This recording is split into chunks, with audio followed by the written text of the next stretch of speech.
El día en que Diego Cortés se levantó por sí mismo de la silla de ruedas, me alegré tanto que casi perdí la razón. No necesitó que yo lo sostuviera. Sus dos manos se aferraron con fuerza a los apoyabrazos, y sus piernas temblorosas se apoyaron en el frío suelo de piedra de la villa de los Cortés en Madrid. En el instante en que se enderezó lentamente, sentí que volvía a ver al joven arrogante y deslumbrante de 6 años atrás. El Diego de antes era alguien que hacía girarse a todo el auditorio de la Universidad Complutense.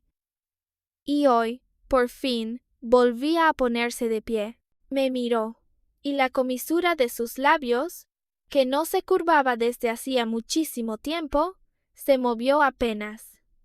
Gracias, Lucía. Se me hizo un nudo en el pecho. Llevé la mano a mi vientre con suavidad. Allí había un secreto que llevaba varios días ocultando. Había pensado decírselo justamente hoy, en el momento exacto en que pudiera levantarse, que íbamos a tener un hijo. Respiré hondo e intenté mantener la voz tranquila. En realidad, yo también tengo algo que decirte. Pero antes de que pudiera terminar, su teléfono sonó. Diego bajó la mirada hacia la pantalla. En apenas un segundo, la escasa sonrisa de su rostro se congeló. Vi aquel nombre, Elena Ruiz. Hacía muchísimo que no escuchaba ese nombre, pero bastó con que apareciera para que recordara el lugar que ella ocupaba en el corazón de Diego. Elena Ruiz, la luna blanca a la que él amaba, pero nunca había podido tener. Guardé silencio unos segundos y retrocedí medio paso. En mi rostro conservé una sonrisa lo bastante serena. Contesta. Yo salgo a pedirle a la señora Carmen que prepare algunos platos que te gustan.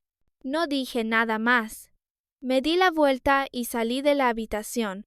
En el momento en que la puerta se cerró, sentí como si me hubieran arrojado agua helada al corazón. En el pasillo la señora Carmen me vio y sonrió con amabilidad. Señora Lucía, hoy he preparado muchos platos que le gustan al señor Diego. Usted está embarazada y también necesita alimentarse bien. ¿Quiere comer algo más? Claro. Yo estaba embarazada. En aquella enorme villa, aparte de mí, solo la señora Carmen lo sabía. Yo había pensado que Diego me miraría un poco más. Al menos entre nosotros habría un vínculo real. No solo los 6 años en los que yo lo había acompañado con un amor unilateral, pero desde la habitación llegó la voz temblorosa de Diego. ¿Cuándo volviste? Entonces lo comprendí todo, y no seguí escuchando, solo aparté suavemente la mano de la señora Carmen. No hace falta preparar nada, tía. Hoy Grupo Cortés tiene asuntos que atender. El señor Diego seguramente no volverá a cenar. Esa noche, hasta las 2 de la madrugada, Diego no regresó. Se fue con el doctor Álvaro Serrano, diciendo que iban a revisar su recuperación. Pero yo sabía que no era tan simple. Me senté sola en la sala, mirando fijamente el chat con Diego. La historia de nuestras conversaciones en realidad era muy aburrida. Casi todos eran mensajes míos. Le preguntaba si iba a cenar, si necesitaba cambiarse el medicamento, si hoy le dolía la pierna.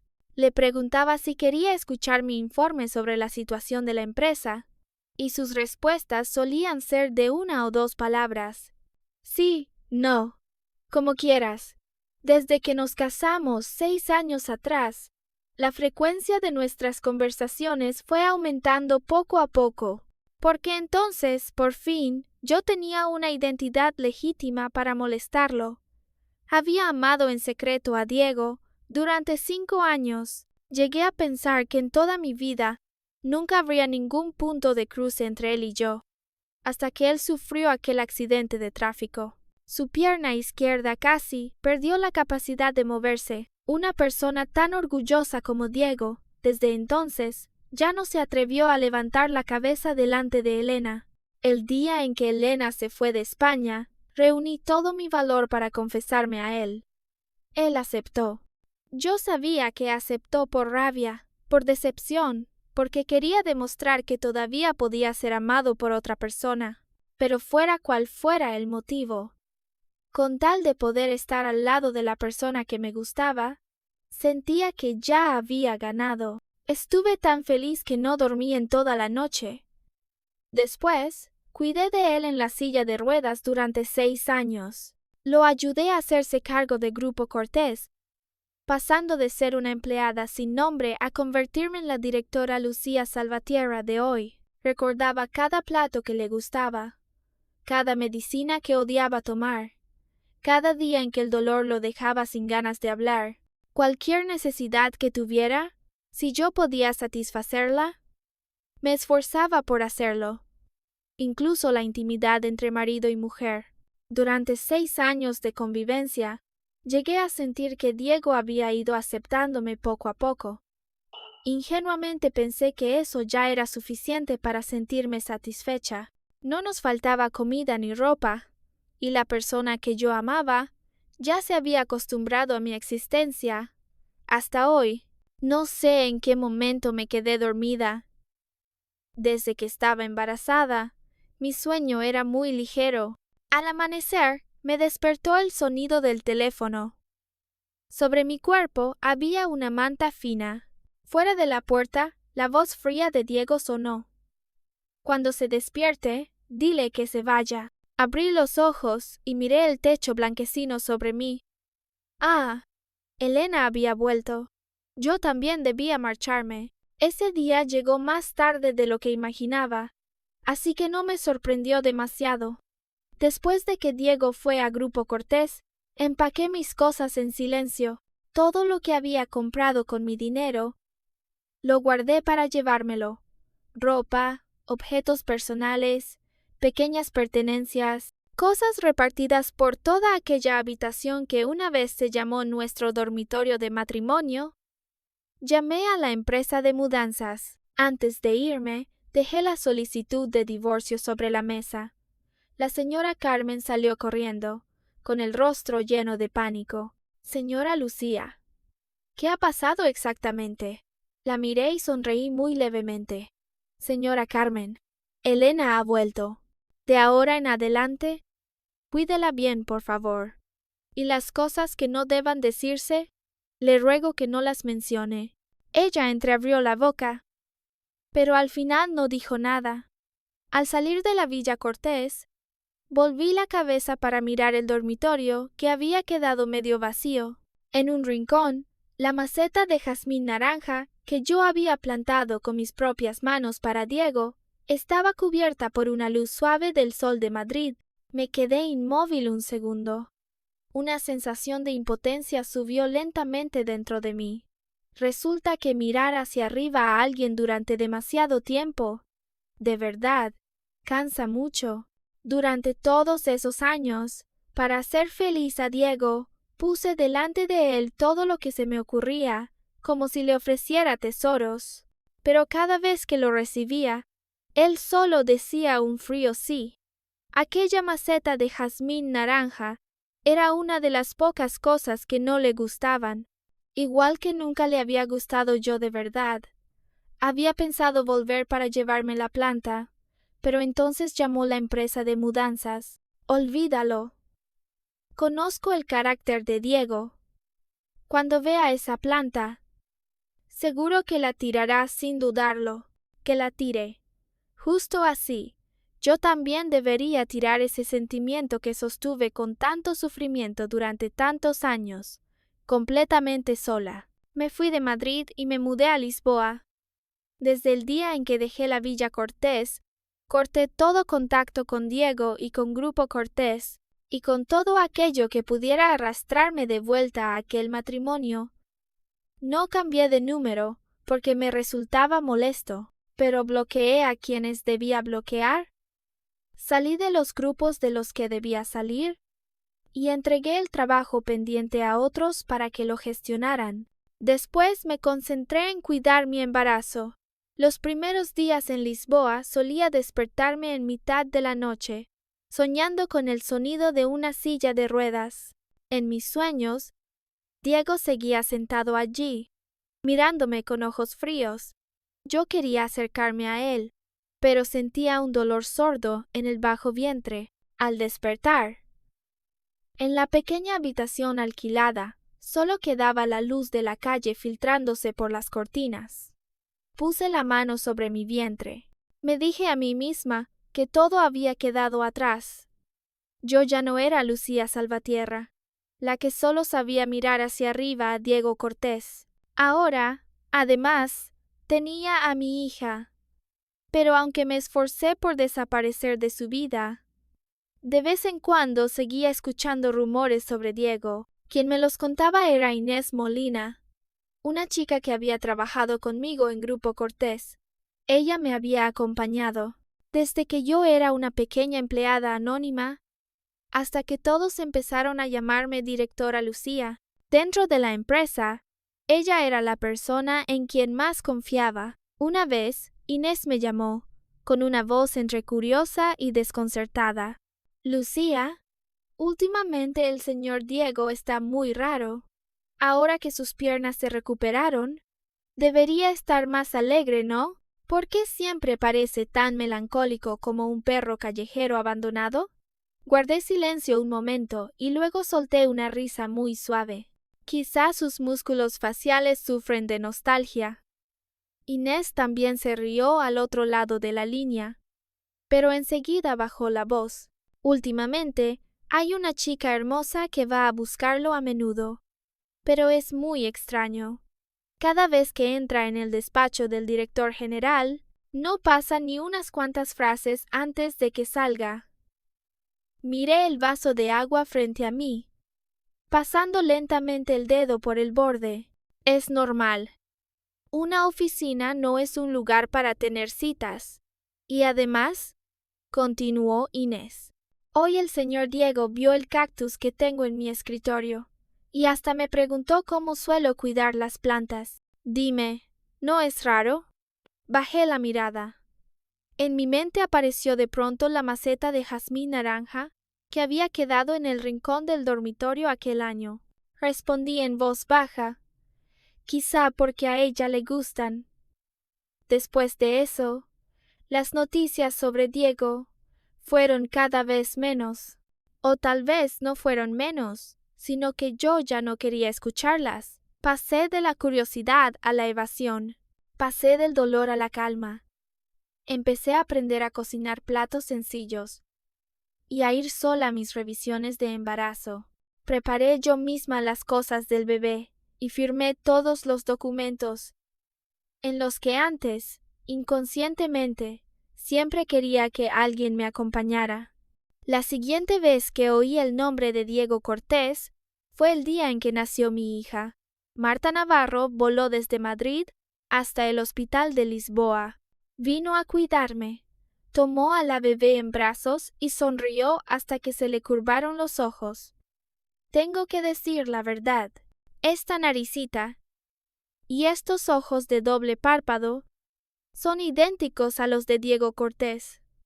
Al oír ese nombre después de tanto tiempo, aún así me quedé paralizada un segundo. Marta se dio cuenta de inmediato de que había metido la pata y cambió de tema apresuradamente. ¿La niña ya tiene nombre? Sí. Miré a la pequeña bebé que dormía en sus brazos, con la voz ronca por el cansancio pero muy firme. Ella llevará mi apellido.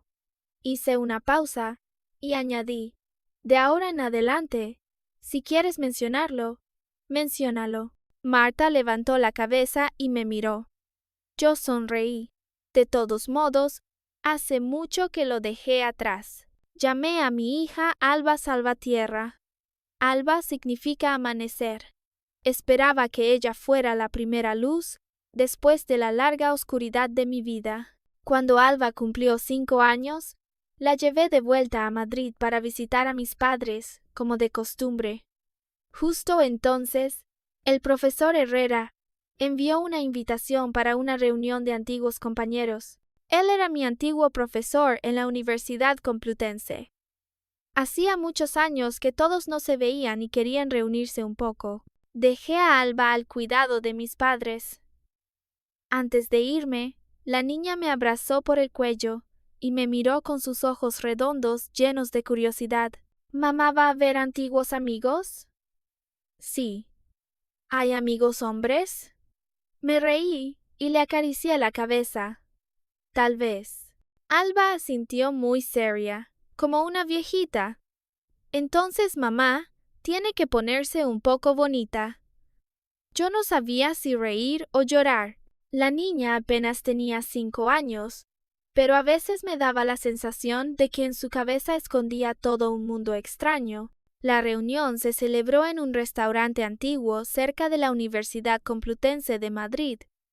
Cuando entré en el salón privado, ya había muchos rostros conocidos. A algunos aún recordaba por su nombre. De otros solo me quedaba una vaga sensación de familiaridad. Lucía, Dios mío, no has cambiado nada. Sonreí y saludé a todos. Luego me acerqué al profesor Herrera para conversar un poco. Él seguía siendo como en mis recuerdos.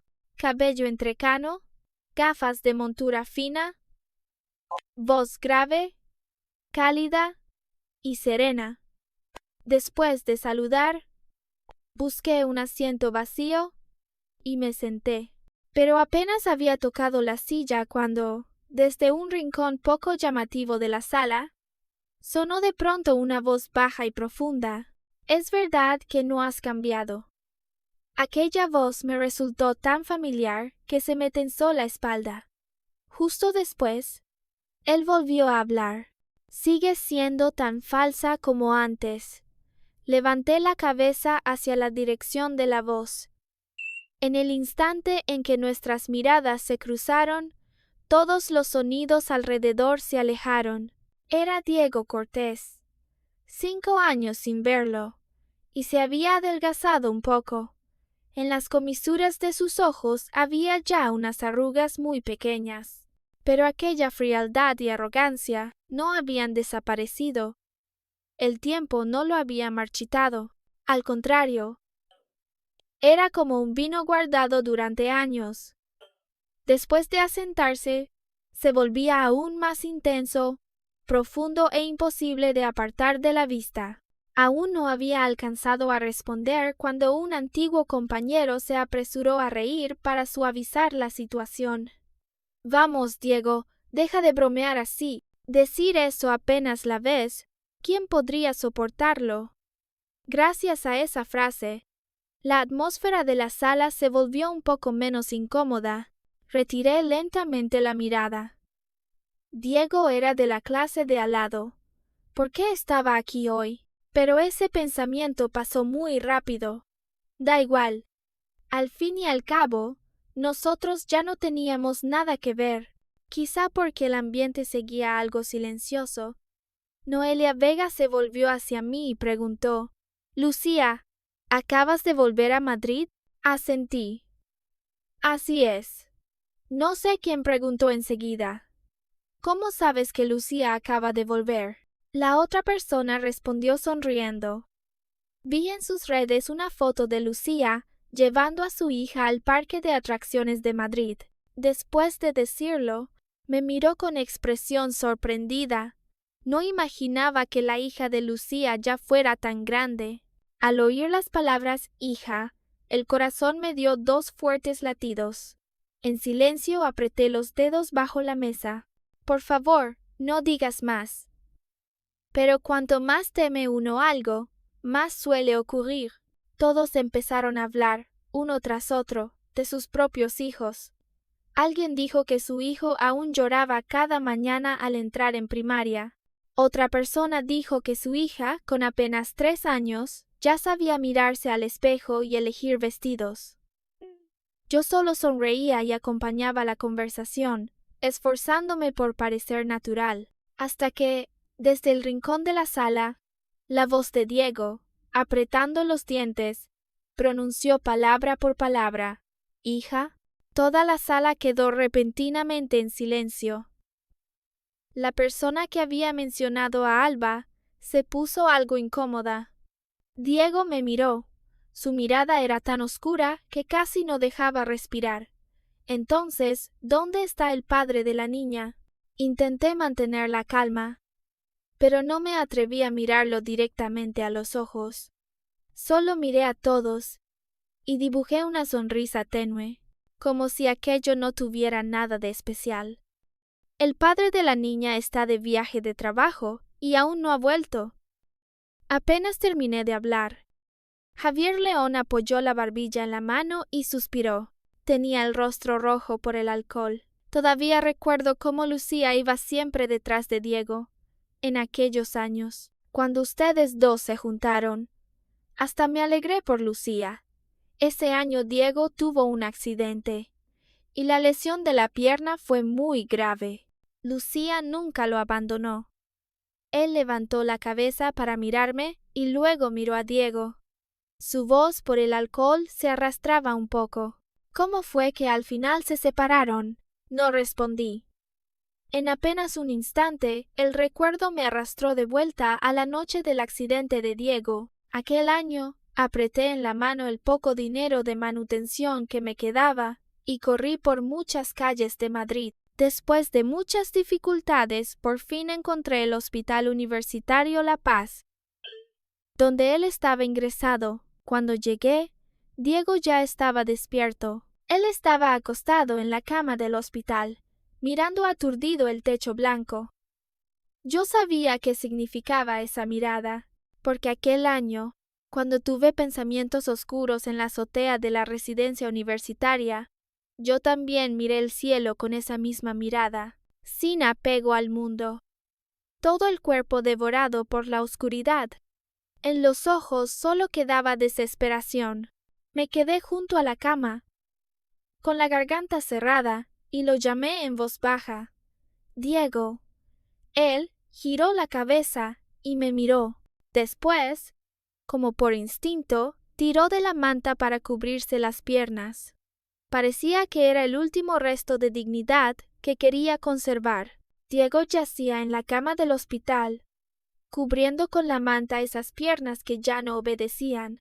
Un hombre tan orgulloso como él, por muy hondo que hubiera caído, todavía se esforzaba por conservar ante los demás su último rastro de dignidad. Me miró durante mucho tiempo. Después, su voz ronca sonó. Ahora puedes elegir a otra persona a quien querer. Miré sus piernas y luego su rostro pálido.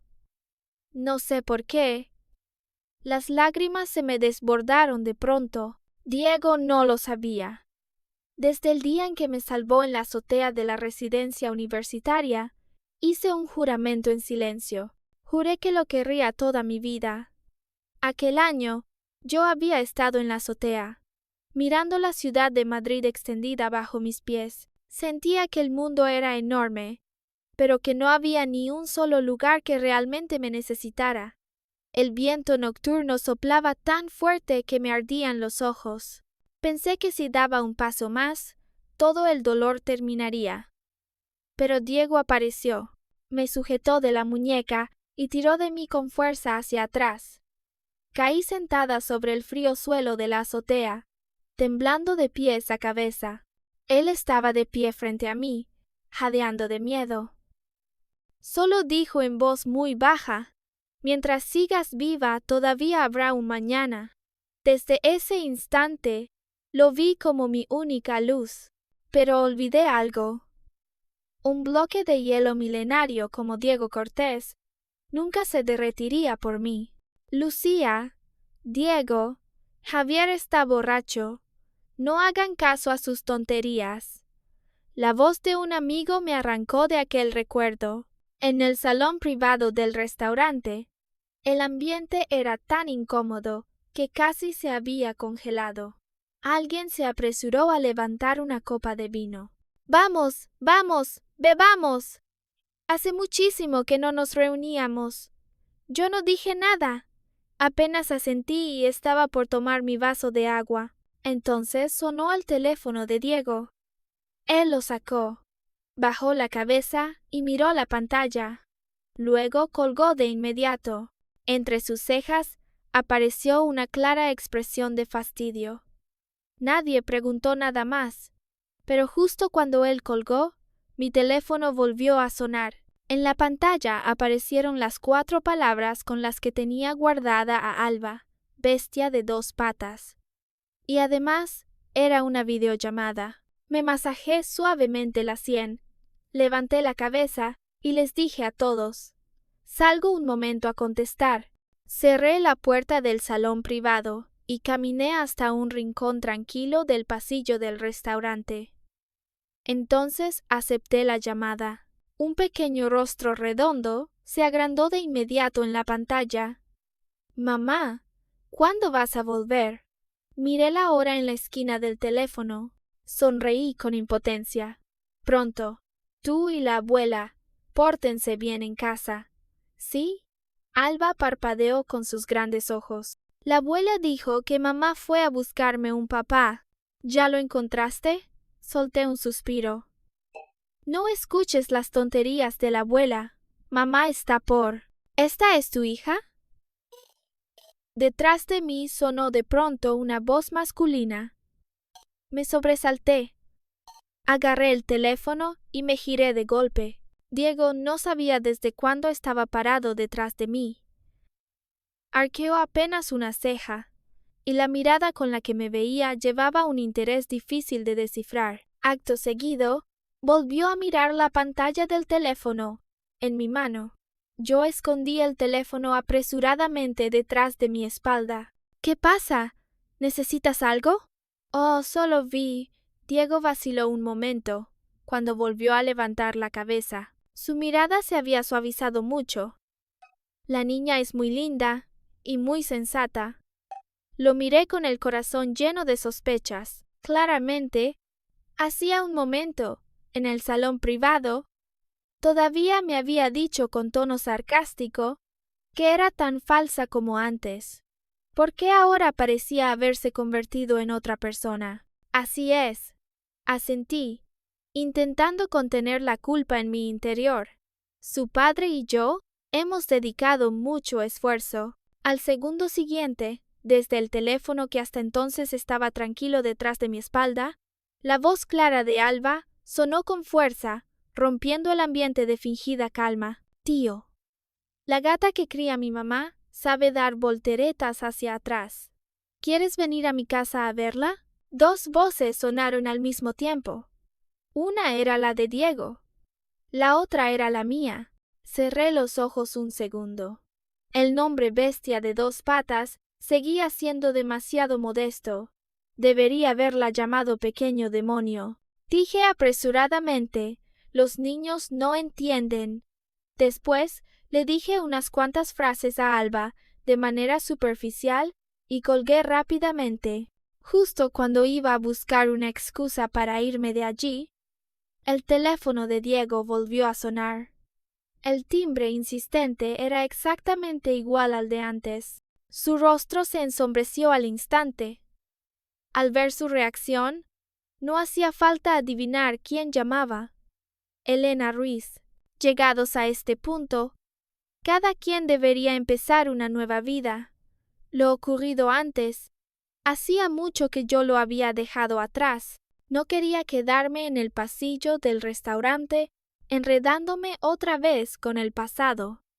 Le dije a Diego: si luego Noelia y los demás preguntan, diles que me fui antes para volver a casa y calmar a mi hija. Después de decirlo, pasé a su lado y caminé directamente hacia los ascensores. El timbre del teléfono detrás de mí se detuvo de pronto. Justo después, la voz de Diego sonó a mi espalda. Su voz estaba ronca, casi cargada de derrumbe. ¿Por qué te fuiste aquel año sin despedirte? Mis pasos se detuvieron. Te busqué durante mucho tiempo. Apreté con fuerza la correa de mi bolso. ¿Y aún tenía cara para preguntarme eso? Aquel año fue él quien dejó entrar a Elena. Fue él quien me dijo que me fuera. Fue él quien me hizo entender que mis 6 años a su lado, al final, no pudieron vencer. No pudieron vencer una llamada telefónica de la luna blanca de su corazón. No me di la vuelta. Justo cuando iba a refutarlo, la puerta del ascensor frente a mí se abrió. Levanté la cabeza por instinto. una figura con vestido blanco apareció ante mis ojos. Era Elena Ruiz. Llevaba un vestido blanco elegante, maquillaje cuidado y el cabello negro y suave cayéndole sobre los hombros. Salió del ascensor con calma, con una sonrisa amable en el rostro. Lucía, qué casualidad. Tú también estás aquí. Hacía mucho que no nos veíamos. La Elena frente a mí ya no parecía la Elena de mis recuerdos universitarios. Recuerdo que cuando estudiábamos en la Universidad Complutense casi nunca se maquillaba. Siempre tenía un aire elevado y puro, frío, como si cualquier adorno exterior fuera algo vulgar. Yo, en cambio, era completamente lo contrario. Desde pequeña siempre me gustó arreglarme. Además, como no tenía mala apariencia, en primer año de universidad me convertí en la flor del campus. Todavía recuerdo aquel día en que Elena me miró con desprecio. ¿De qué sirve ser bonita? Solo eres un florero ambulante. La voz fría de Diego me devolvió a la realidad. ¿Qué haces aquí? Levanté la cabeza para mirarlo. En su voz no se escuchaba ni una pizca de calidez. Elena apretó ligeramente los labios. Tu hermana me dijo que viniera. ¿Estás segura de que fue Isabel quien te dijo que vinieras? Los dos empezaron a intercambiar frases, pero a mí me pareció un poco gracioso. Ese tono frío de Diego, ni siquiera en la época en que más me odiaba lo había usado conmigo. ¿Esta pareja estaba peleando? Miré a Diego y luego a Elena, y de pronto sentí que la situación era tan incómoda que no valía la pena quedarme. La exesposa y la antigua luna blanca apareciendo al mismo tiempo, y además ambas éramos antiguas compañeras. ¿Cómo no iba a ser incómodo? Contacto. Entré en el ascensor. Justo cuando las puertas se cerraban lentamente, vi que Diego seguía de pie en el pasillo. Su mirada estaba fija en mí. Y Elena, de pie a su lado, finalmente perdió un poco la sonrisa amable de su rostro. Retiré la mirada. Cuando las puertas metálicas se cerraron por completo, solté un leve suspiro.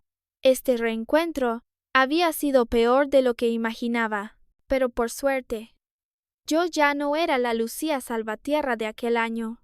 Eran las 17:28. Al final, los cuatro nos detuvimos frente a la puerta de mi apartamento en Madrid. Durante el camino, Alba invitó con entusiasmo a Diego y al niño que iba con él a venir a casa a jugar. La niña habló tanto que no encontré ninguna oportunidad para negarme. Casualmente, mis padres se habían ido de viaje recientemente y el apartamento parecía más amplio de lo habitual sin sus voces familiares. Con dos personas más entrando, el ambiente por fin se volvió un poco más animado. Para ser sincera, mi habilidad para cocinar no era nada buena. Incluso después de tener a Alba, mi nivel solo llegaba a algo apenas comestible. Hoy también era así. Mientras yo me movía torpemente en la cocina, Diego estaba sentado afuera, a la mesa, guiando pacientemente a los dos niños con sus tareas bilingües. Era una tarea que les había puesto la profesora Morales. Su voz era baja, lenta, sin el menor rastro de impaciencia. De vez en cuando, incluso acariciaba la cabeza de Alba y la elogiaba por ser inteligente. Yo estaba en la cocina, mirando aquella silueta de un adulto y una niña, hasta quedarme distraída. Por poco quemo la comida en la sartén. Si aquel año nosotros no hubiéramos llegado a ese punto, si le hubiera dicho que estaba embarazada antes de que apareciera Elena. Apenas apareció ese pensamiento, yo misma lo corté. Olvídalo. En este mundo no existen tantos si hubiera.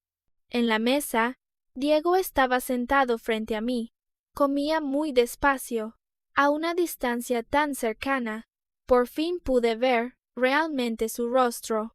Estaba más delgado de lo que imaginaba. Sus rasgos seguían siendo afilados. Seguía siendo tan atractivo que era difícil apartar la mirada, pero entre sus cejas había algo más pesado que antes. Después de tantos años, tu habilidad para cocinar sigue sin cambiar. Diego levantó de pronto la cabeza y lo dijo. Yo curvé apenas los labios y respondí sin pensarlo demasiado. Entonces vuelve a comer lo que cocine tu esposa. Diego dejó los palillos. Pareció que mi frase le había hecho reír con impotencia. Su habilidad es igual que la tuya. Me quedé rígida. Él me miró con una mirada tan profunda que no se veía el fondo. ¿Y tú? ¿Por qué no se ve a tu marido? ¿Acaso su trabajo es tan ocupado? Yo bajé la cabeza, fingiendo estar ocupada sirviéndole comida a Alba. Está de viaje de trabajo. Se fue ayer y todavía no ha vuelto. El rostro de Diego cambió ligeramente. ¿A dónde fue? ¿Cuándo vuelve? Ayer dirás todo ta. Levanté la cabeza para mirarlo. No sé por qué. Aquella frase salió de mi boca tan rápido que ni yo misma pude detenerla. ¿Qué tiene que ver contigo? El ambiente en la mesa quedó en silencio por un segundo. Incluso yo me quedé atónita, porque delante de Diego siempre había sido obediente, amable y comprensiva. Nunca le había dicho palabras tan afiladas. Diego también se quedó aturdido. Un momento después, soltó una risa muy baja. Tienes razón. Bajé la cabeza y seguí comiendo, sin decir nada más. Antes de irse, los dos niños se quedaron junto a la puerta despidiéndose con nostalgia. Alba me tomó de la mano y seguía parloteando, diciendo que jugarían de nuevo la próxima vez. Diego y yo caminábamos detrás. El pasillo del apartamento estaba mucho más silencioso que el interior de la casa. La luz amarilla caía suavemente sobre sus hombros, haciendo que su silueta pareciera familiar y extraña al mismo tiempo. No sé por qué pregunté aquello. ¿Cómo va la recuperación de tu pierna? Diego me miró. Bastante bien. Solo que se detuvo, y de pronto giró la cabeza para mirarme directamente a los ojos. No es nada. Gracias. De verdad me quedé un poco desconcertada. El Diego Cortés de antes nunca me había dicho palabras así. Aparté la mirada, intentando que mi voz sonara normal. ¿Gracias por qué?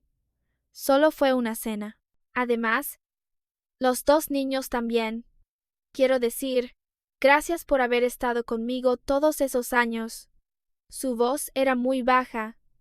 Fuiste tú quien me salvó. Guardé silencio. Ah, resulta que se refería a eso. Entonces, aquellos momentos en que él fue amable conmigo en el pasado, solo fueron porque agradecía que yo hubiera estado a su lado en la etapa más oscura. Solo estaba agradecido. No había ningún otro sentimiento. Pero aquel año fui yo quien insistió en estar con él. Fui yo quien entró voluntariamente en ese matrimonio. Fui yo quien creyó que si me esforzaba el tiempo suficiente, aquel bloque de hielo algún día se derretiría por mí.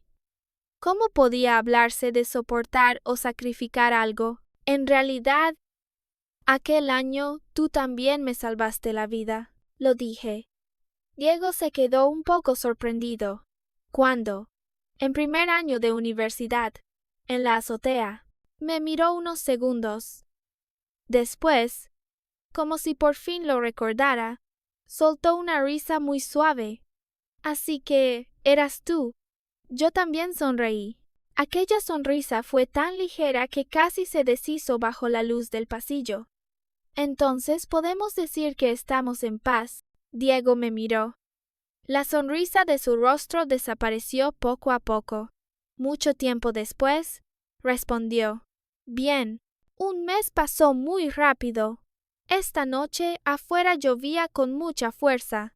Chorros de agua resbalaban por el vidrio de la sala, haciendo que todo Madrid pareciera cubierto por una capa de vapor borroso. Como de costumbre, estaba sentada frente al ordenador gestionando trabajo.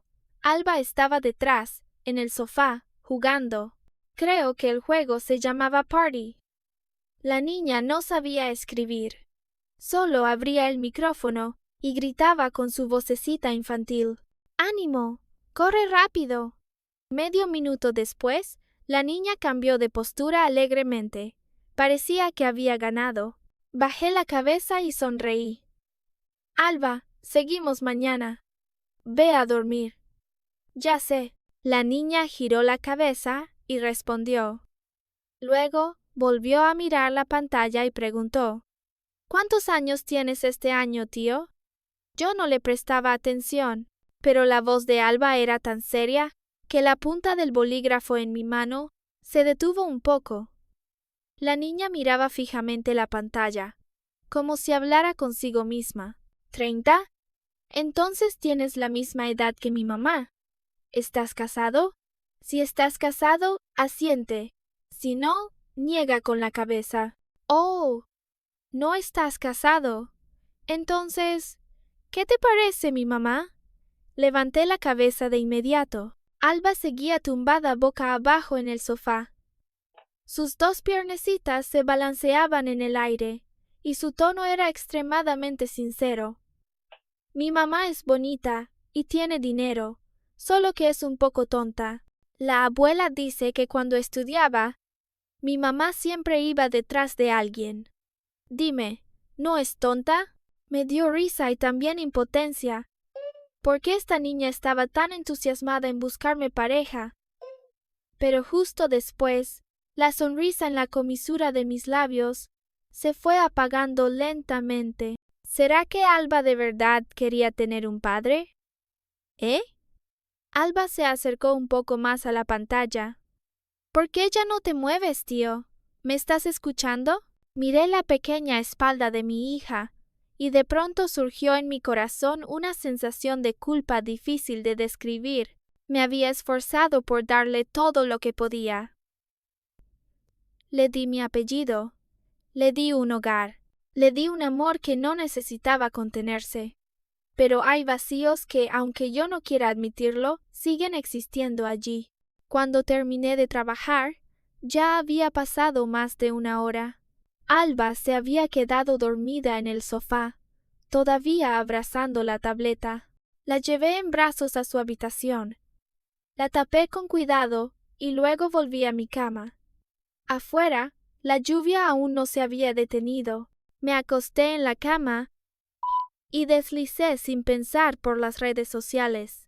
Un nombre que hacía mucho tiempo no veía apareció de pronto. Era la señora Carmen. Hoy había publicado la foto de un bebé recién nacido. El pequeño bebé estaba envuelto en una manta suave. Su rostro estaba rosado y sus manitas cerradas parecían un capullo que aún no se había abierto. El texto de la publicación era muy simple. Por fin llegó el día de jubilarme y volver a casa para cuidar de mi nieto. Detrás añadía un emoticono sonriente y una flor. Miré la foto en la pantalla del teléfono. Tan rápido que la persona que había sido testigo de mi embarazo en la Villa Cortés aquel año, ahora también se había convertido en abuela. Y yo, por fin, ya no estaba de pie en el mismo lugar, esperando que alguien volviera la cabeza. Apagué la pantalla del teléfono. En la tranquila oscuridad de la habitación, el sonido de la lluvia fuera de la ventana parecía prolongarse sin fin. Cerré los ojos. Esta vez, en mi sueño ya no estaba el sonido frío de una silla de ruedas, ni tampoco la espalda lejana de Diego Cortés.